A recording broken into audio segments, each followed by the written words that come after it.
How to add hashtags on your YouTube video. Hey hustlers, today I'm going to teach you how to add hashtags on your YouTube video. If you already know, you can skip this video. If you want to learn how, keep on watching. Yes, you can add hashtags on your YouTube video. Do you see this blue text with the hashtag symbol? It's easy to do. Just add the hashtag on your description section. Add them below. Make sure that it is one word.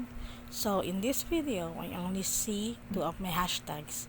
Let me replace the third one and see if it will going to show up. Okay, there you have it.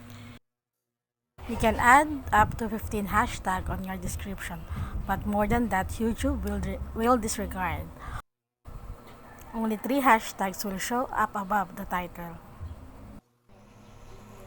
It's easy, right? However, when you add the location in your video, the hashtags won't show up.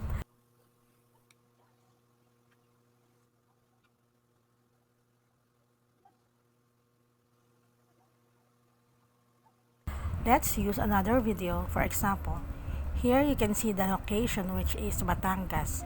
So the hashtags aren't showing up. But when you set the location to none, click save and you will see that the hashtags are showing.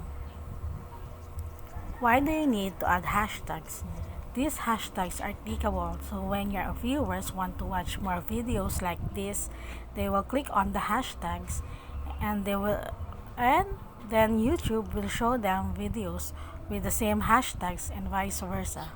If someone is watching other videos with the same hashtags and they click on it, your YouTube or your videos will show as well and they can watch if they like. For now, that's our quick hashtag tutorial. Click like if you like this video and comment if you have some questions. Subscribe and hit the bell button.